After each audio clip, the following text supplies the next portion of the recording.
a joy for us to be here today, and thank God for bringing us to be in your presence. The topic I want to talk to you today is Jesus' prayer life. Jesus' prayer life. இந்த காலை நேரத்துக்காக தேவனுக்கு நன்றி செலுத்துகிறேன். இந்த காலையில் தேவன் எங்களை இங்கே கொண்டு வந்ததற்கு தேவனுக்கு நன்றி. இன்றைக்கு காலையில் நான் பேச விரும்புகிற ஒரு தலைப்பு இயேசுவின் ஜெப வாழ்க்கை. Jesus himself prayed often. இயேசு தாமே அதிகமான நேரங்களில் அவர் ஜெபித்ததை நாம் பார்க்கிறோம். Being one of us on earth, Jesus was subjected to same temptations, frustrations, joys and sorrows that affect all of us today. நம்மை போலவே அவர் மாம்சத்தில் இந்த உலகத்தில் இருந்தபோது அவர் பலவிதமான மகிழ்ச்சியின் நேரத்திலும் துக்கத்தின் நேரத்திலும் பலவீன நேரத்திலும் பலவிதமான சூழலில் அவர் கடந்து செல்லப்பட்டார். Through it he always prayed. ஆனால் அதெல்லாம் மத்தியிலும் அவர் எப்பொழுதும் ஜெபிக்கிறவராய் இருந்தார். He prayed that God the Father would give him the help and strength to accomplish the task he was given. அவருக்கு கொடுக்கப்பட்ட வேலையை அந்த காரியங்களை சரியாய் செய்வதற்கு பரலோக தேவன் பிதாவாகிய தேவன் அவருக்கு பலன் கொடுக்கும்படியாய் ஜெபித்தார். Jesus is still our role model thousands of years later. ஆயிரக்கணக்கான வருஷங்கள் கடந்து போனாலும் இன்றைக்கும் இயேசு கிறிஸ்து நம்முடைய ஒரு முன்னோடியாய் இருப்பதை நாம் பார்க்கிறோம். So we have to follow Jesus. ஆகவே நாம் இயேசுவை பின்பற்ற வேண்டும். There are a few characters of Jesus' prayer life. இயேசுவுடைய ஜெப வாழ்க்கையில ஒரு சில குணாதிசயங்கள் இருந்தது. First of all, Jesus believed that prayer helps. அவர் ஜெபித்தார், அவர் விசுவாசித்தார், தான் செய்கிற ஜெபம் கண்டிப்பாய் பலனை தரும் என்று அவர் விசுவாசித்தார். Matthew chapter 7, மத்தேயு 7ஆம் அதிகாரம் verses 7 to 11. 7ஆம் வசனம் முதல் 11ஆம் வசனம் வரைக்கும் நாம் பார்க்கும்போது It says, அது இப்படியாய் சொல்லுகிறது, ask and it will be given to you. கேளுங்கள் அப்பொழுது உங்களுக்கு கொடுக்கப்படும். Seek and you will find. தேடுங்கள் அப்பொழுது கண்டடைவீர்கள். Knock and the door will be opened to you. தட்டுங்கள் அப்பொழுது உங்களுக்கு திறக்கப்படும். Verse 9 says, 9வது வசனம் இப்படியாய் சொல்லுகிறது, which of you, if his son asks for bread, உங்களில் எந்த மனுஷனாகிலும் தன்னிடத்தில் அப்பத்தை கேட்கிற தன் மகனுக்கு give a stone? கல்லை கொடுப்பானா? Or if he asks for fish, மீனை கேட்டால் give him a snake? அவனுக்கு பாம்பை கொடுப்பானா? Verse 11 says, 11வது வசனம் இப்படியாய் சொல்லுகிறது, if you then, அப்படி இருக்குமானால் though you are evil, நீங்கள் பொல்லாதவர்களாகிய நீங்கள் know how to give good gifts to your children, உங்கள் பிள்ளைகளுக்கு நல்ல ஈவை கொடுக்க அறிந்திருக்கும் போது how much more எவ்வளவு அதிகமாய் will your heavenly Father give good gifts to those who ask him? பரலோகத்தில் இருக்கிற உங்கள் பிதா தம்மிடத்தில் வேண்டிக் கொள்கிறவர்களுக்கு கொடுப்பது நிச்சயம் என்று சொல்ல நாம் பார்க்கிறோம். Second point is, இரண்டாவது காரியம், Jesus got alone to pray. இயேசு தனியாக ஜெபிக்க கடந்து சென்றார். Many a times he went to the mountain and prayed alone. பல நேரங்களிலே அவர் மலைகளுக்கு கடந்து சென்று தனியாக ஜெபித்தார். Matthew chapter 14:23. மத்தேயு 14ஆம் அதிகாரம் 23ஆம் வசனம், After he dispersed them, he went on a mountainside by himself to pray. அவர் அவர்களை அனுப்பிவிட்ட பிறகு அவர் ஒரு மலையிலே ஏறி அவர் ஜெபிக்க போனார் என்று நாம் பார்க்கிறோம். After feeding the 5,000, 5000 ஜனங்களுக்கு அவர் ஆகாரத்தை கொடுத்து முடித்த பின்பு Jesus sent his disciples to the other side of the lake, அந்த குளத்துக்கு அந்த பக்கம் போக சொன்னார். Then he went to a mountainside to pray himself. ஆனால் இவரோ தனித்து ஒரு மலைகளுக்கு போய் அங்கே ஜெபிக்க ஆரம்பித்தார். Jesus used to go alone and pray many times. இயேசு பல நேரங்களிலே தனியாய் போய் ஜெபித்தார். See, we all have family prayers, isn't it? நமக்கு எல்லாருக்கும் குடும்ப ஜெபங்கள் இருக்கு, அப்படிதானே? But still we all have to have our own time when praying to the Lord. ஆனால் நாம் தனிப்பட்ட முறையிலே தேவனோடு தனித்து ஜெபிக்கிற ஒரு அனுபவம் நமக்கு இருக்க வேண்டும். Many people's prayer is a shopping list, no? பலருடைய ஜெபங்கள் ஒரு ஷாப்பிங் லிஸ்ட் போல, இது வேணும் அது வேணும் என்பது லிஸ்ட் போல இருக்கிறது. God give me this, do this for me, do that for me. எனக்கு இதை செய்யுங்க ஆண்டவரே, எனக்கு இதை பண்ணுங்க ஆண்டவரே என்று சொல்ற ஷாப்பிங் லிஸ்ட் போல இருக்கு. But spend time praising Him, worshiping Him, and thanking Him. ஆனால் ஒரு சில நேரங்களில் நாம் செலவழித்து தேவனை துதிக்க, தேவனை ஆராதிக்க, அவருக்கு நன்றி செலுத்த நாம் நேரம் செலவழிக்க வேண்டும். That is how we must spend our time in prayer. அப்படிதான் நாம் நம்முடைய ஜெப நேரத்தை செலவழிக்க வேண்டும். Of course, we must ask God for the things we need. நமக்கு என்ன தேவை என்பதை அவரிடத்தில் கேட்க வேண்டும். உண்மைதான். He is our Father. அவர் நம்முடைய அன்பு தகப்பன். And He will supply all our needs. நம்முடைய எல்லா தேவைகளையும் அவர் சந்திக்க அவர் போதுமானவராய் இருக்கிறார். Now, third point is மூன்றாவது காரியம், Jesus prayed before meals. அவர் ஆகாரம் உட்கொள்வதற்கு முன்னதாக இயேசு ஜெபித்தார். Matthew chapter 6 Mark chapter 6 verse 41. Mark 6ஆம் அதிகாரம் 41ஆம் வசனத்தில் நாம் பார்க்கும்போது, Taking the 5 loaves of bread and 2 fish, looking up to heaven, He gave thanks. 5 அப்பத்தையும் 2 மீனையும் அவர் கையில் எடுத்து பரலோகத்துக்கு இருக்கிற தேவனை நோக்கி பார்த்து நன்றி செலுத்தினார் என்று பார்க்கிறோம். And then broke the loaves of bread அதற்கு பின்பாக அவர் அப்பத்தை எடுத்து பிட்டு and gave to His disciples தம்முடைய சீஷர்களுக்கு கொடுத்து and to the other people. மற்றவர்களுக்கும் கொடுக்க கட்டளையிட்டார். He also divided the fish அவர் மீனையும் எடுத்து பித்து and gave all of them. அதை எல்லாருக்கும் பகிர்ந்து கொடுத்தார். So we always pray before meals. ஆகவே நாம் சாப்பிடுவதற்கு முன்னதாக நாம் ஜெபிக்கிறவர்களாய் இருக்க வேண்டும். See, we should be thankful for even the food God has given us, isn't it? நமக்கு தேவன் கொடுத்திருக்கிற அந்த ஆகாரத்துக்காக நன்றி உள்ளவர்களாய் இருக்க வேண்டும். அப்படிதானே? There are a lot of people in this world who don't have even food to eat. இந்த உலகத்தில் अनेक ஜனங்கள் இருக்காங்க, அவங்களுக்கு ஆகாரம் கிடைப்பதில்லை. So keep on thanking God for the food He has given us. ஆகவே தேவன் நமக்கு கொடுத்திருக்கிற ஆகாரத்துக்காக நன்றி செலுத்துவர்களாய் இருக்க கடமைப்பட்டிருக்கிறோம். So fourth point is Jesus gave thanks in prayer. Jesus gave thanks in prayer. அவர் ஜெபத்திலே நன்றி சொல்லுகிறவராய் அவர் இருந்தார். Luke chapter 10 verse 21. லூக்கா 10ஆம் அதிகாரம் 21ஆம் வசனத்தில் நாம் பார்க்கும்போது, At that time Jesus, full of joy through the Holy Spirit, said, I praise you, Father, Lord of heaven and earth. அவர் அந்த ஜெபத்தை செய்யும்போது, ஆண்டவரே, அந்த வேளையில் இயேசு ஆவியிலே களி கூர்ந்து, பிதாவே, வானத்துக்கும் பூமிக்கும் ஆண்டவரே, இவைகளை நீர் ஆண்டவரே, because you have hidden these things from the wise and learned, இவைகளை நீர் ஞானிகளுக்கும் கல்விமான்களுக்கும் மறைத்து and revealed to the little children. பாலகருக்கு வெளிப்படுத்தினபடியால் உம்மை ஸ்தோத்திரிக்கிறேன். Yes, Father, for this is your good pleasure.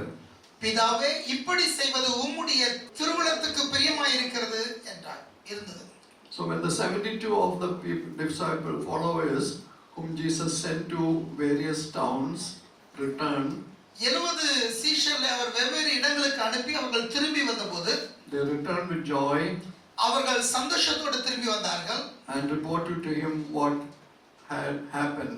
அங்கே என்ன நடந்தது என்கிற நல்ல சாட்சிகளை கொண்டு வந்தார்கள். And Jesus gave thanks in prayer for them. அவர்களுக்காக இயேசு கிறிஸ்து ஜெபத்திலே நன்றி சொன்னார் என்று பார்க்கிறோம்.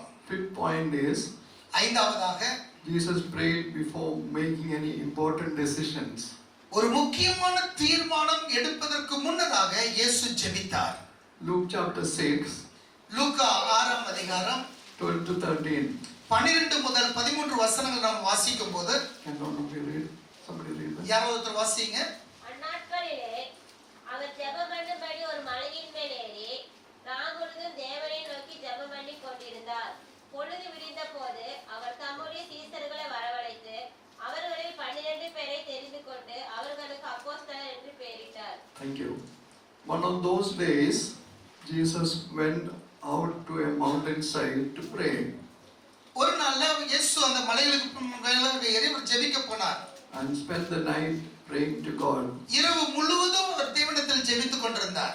When the morning came, காலை வந்தபோது he called his disciples to him அவர் சீஷர்களை தம்மிடத்தில் அழைத்தார். and chose 12 of them, அதிலே 12 பேரை தெரிந்து கொண்டார். and whom he also designated as apostles. அப்போஸ்தலர்களாக அவர்களை முன்குறித்தார். So before choosing 12 apostles, அந்த 12 அப்போஸ்தலர் அப்போஸ்தலரை தேவன் முன்குறிப்பதற்கு முன்னதாக Jesus spent the whole night இயேசு அந்த முழு இரவும் in praying. ஜெபத்திலே செலவழித்தார்.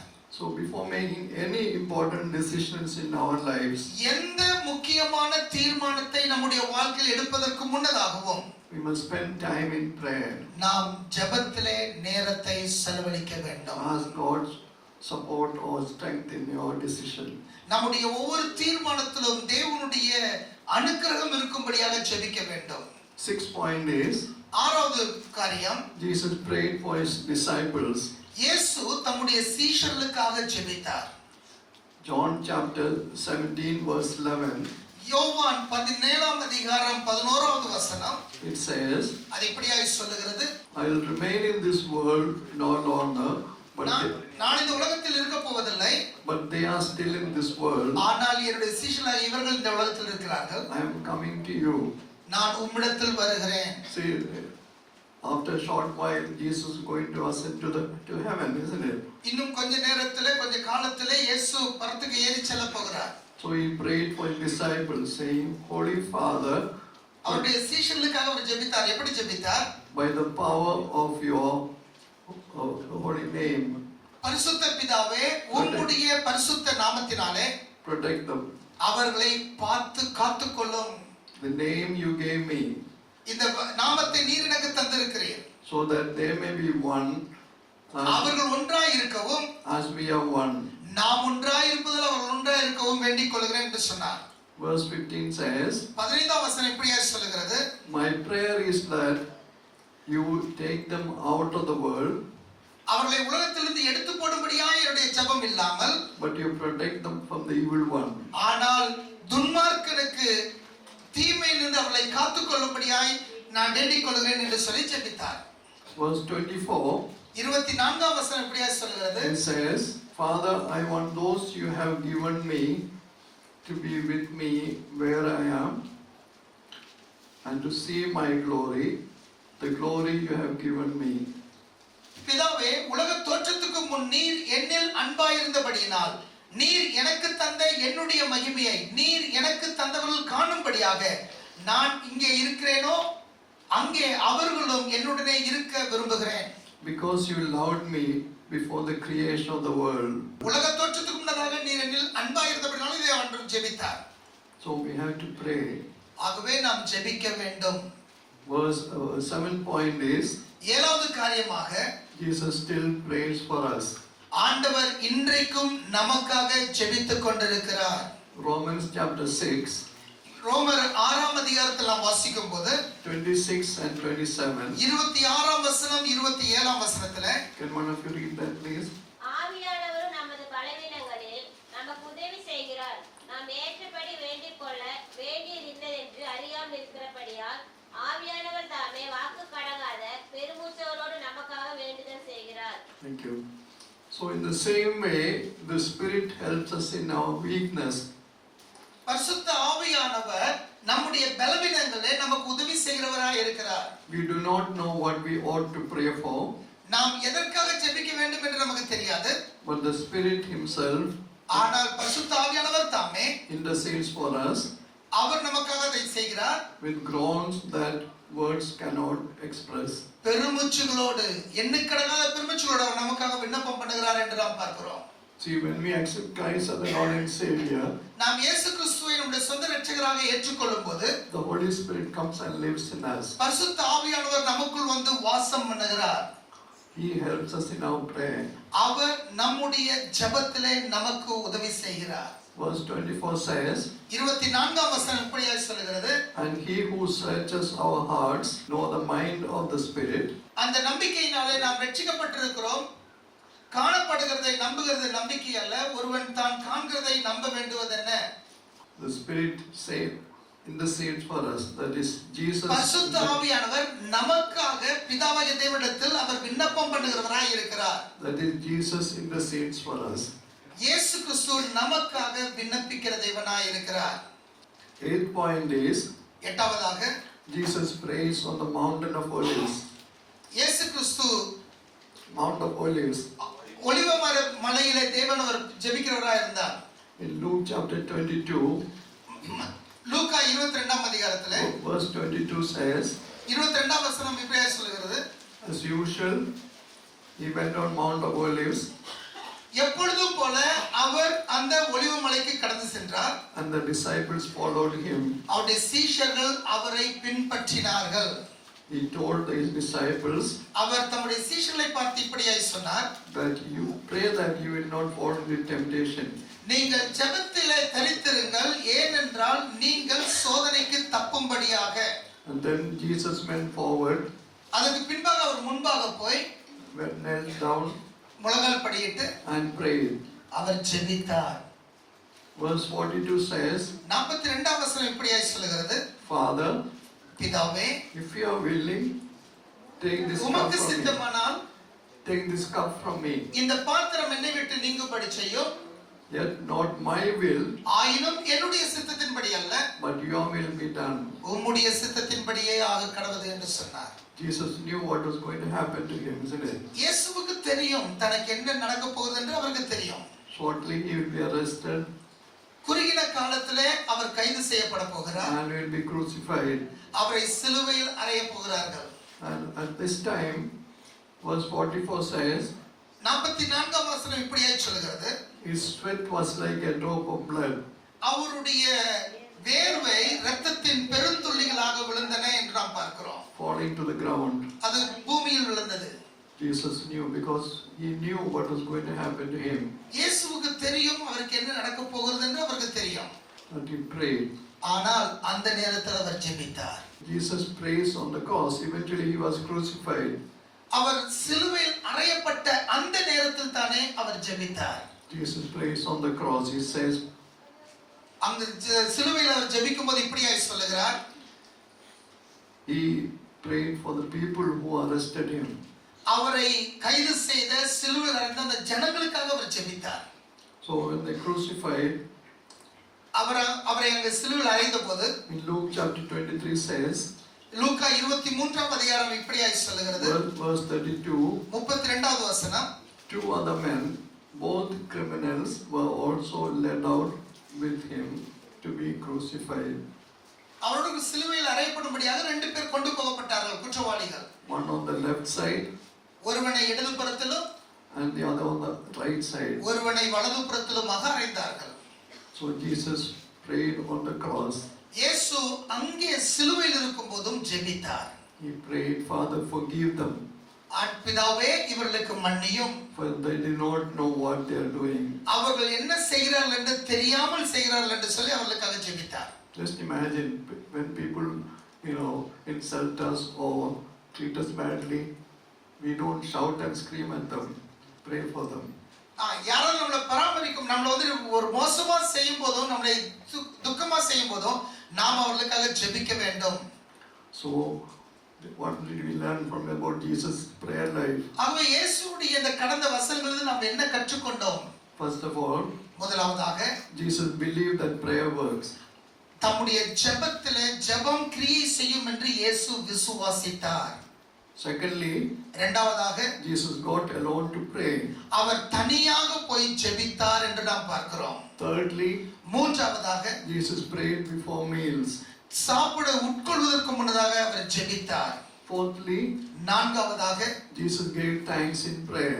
அவர் ஜெபத்திலே தேவனுக்கு நன்றி செலுத்தி ஜெபித்தார். Fifth point is, ஐந்தாவதாக Jesus prayed before making any important decision. தன்னுடைய வாழ்க்கையில ஏதாவது ஒரு முக்கியமான தீர்மானம் எடுப்பதற்கு முன்னதாக அவர் அதிக நேரம் ஜெபித்தார். Sixth point is, ஆறாவது Jesus prayed for his disciples. அவருடைய சீஷர்களுக்காக அவர் ஜெபித்தார். Seventh point is, ஏழாவது Jesus still prays for us.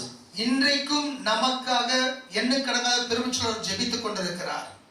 Eighth point is, எட்டாவது Jesus prayed on the Mount of Olives. ஒலிவ மலையிலே இயேசு ஜெபித்தார்.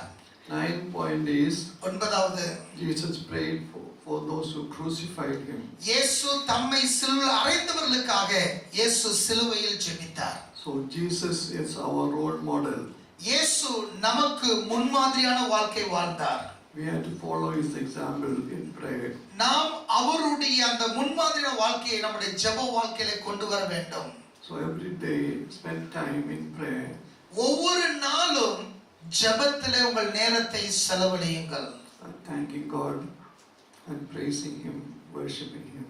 அவருக்கு நன்றி செலுத்தும் விதமாய், அவரை ஸ்தோத்திரிக்கும் விதமாய், அவரை ஆராதிக்கும் விதமாய் ஜெபத்திலே நேரம் செலவழியுங்கள்.